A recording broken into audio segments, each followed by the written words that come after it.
A cold wind sweeps across the Baltic coast of Germany. The sea crashes against the cliffs, and in the distance, hidden beneath the fog, lies a place that officially does not exist, Peenemünde.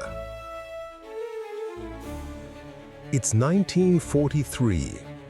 The Third Reich is crumbling under Allied bombings. But here, far from Berlin, a new kind of weapon is being born, one that will change warfare forever. The sound of engines echoes through the mist. Men in gray uniforms carry components into underground tunnels.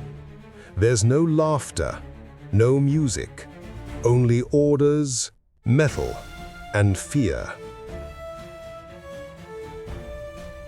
Among them walks Dr. Wernher von Braun, the young genius leading Germany's rocket program. To the outside world, he's building Hitler's wonder weapon. But in his eyes, behind that confident smile, lives something darker: doubt. "If I win this war," he once said, "I'll be known as the father of spaceflight. If I lose it, I'll be remembered as the man who built a weapon of terror." Von Braun's fascination with rocketry began long before the war. In the 1930s, he and a small group of dreamers launched homemade rockets from fields near Berlin, dreaming not of bombs, but of the stars. Then came the Reich. Funding, resources, and orders. Peenemünde became their laboratory and their prison. What started as an engineering dream turned into a moral nightmare. Each day, von Braun, Dornberger, and hundreds of engineers worked to perfect the A4 rocket, later renamed the V-2, Vergeltungswaffe 2, weapon of retribution. It could reach the edge of space, then fall on London without warning, faster than sound. The first supersonic weapon in history, and the first man-made object to touch space. But at what cost? Not far from the test site, behind barbed wire, thousands of forced laborers worked under horrific conditions. They came from all over Europe, prisoners, resistance fighters, and Jews deported from concentration camps.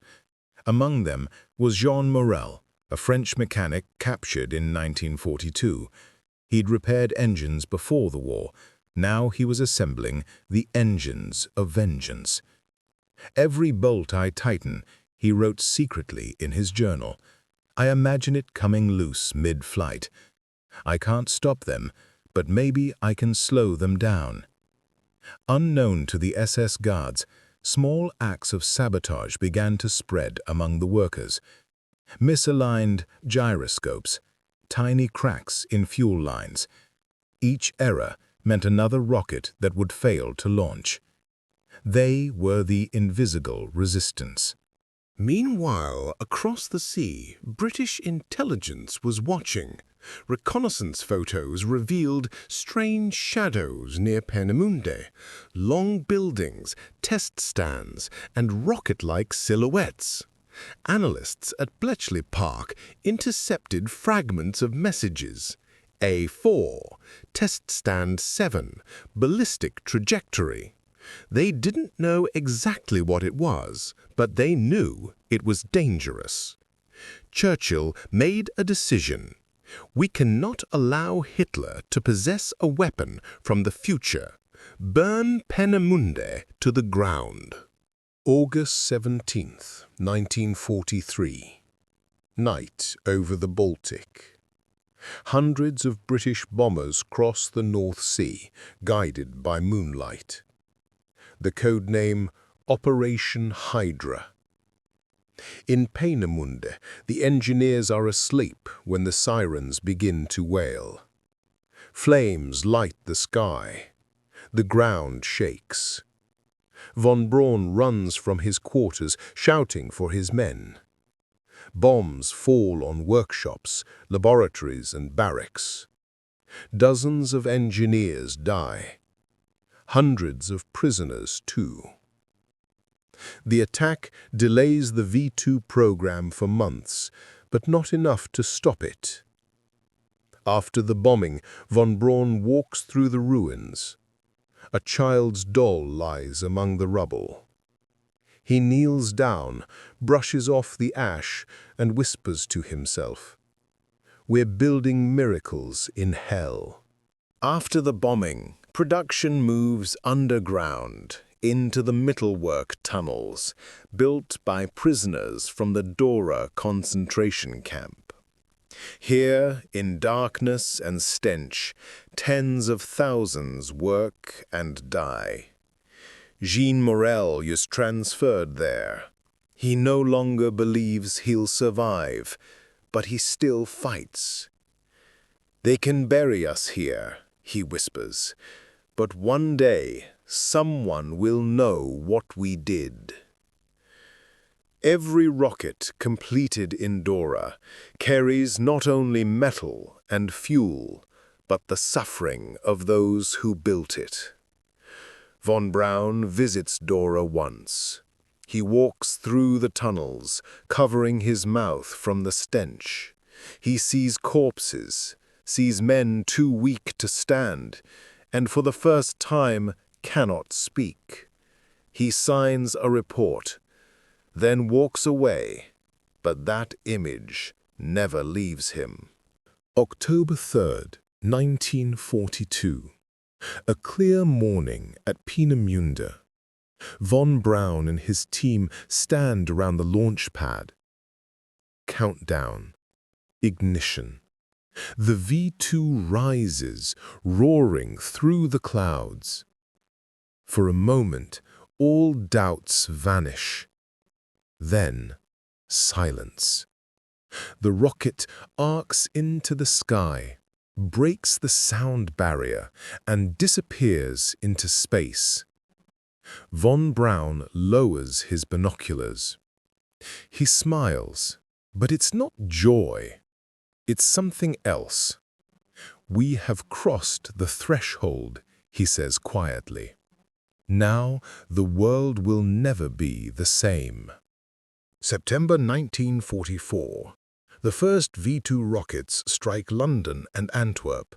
Entire streets vanish in a flash. No sirens, no defense. More than 9,000 people will die.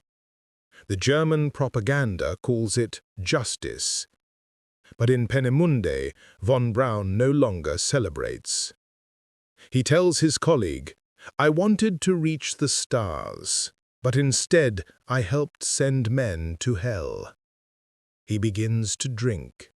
He dreams of stars that explode. Each night he hears the echo of engines in his sleep, like ghosts. When the war ends, the Americans and Soviets race to capture the scientists. Von Braun surrenders to the Americans. Jean Morel dies in Dora, his name lost among thousands. Within months, Peenemünde is abandoned. The wind returns. The sea erases the scars. But the rockets live on. From the ashes of war, they become the foundation of the space race. The same minds that built the V-2 will later build the Saturn V, the rocket that takes man to the moon. And so, the ghost of Peenemünde never truly disappears. It simply changes form, from a weapon of destruction to a symbol of human ambition. History doesn't forget, the narrator concludes. It just learns to fly higher.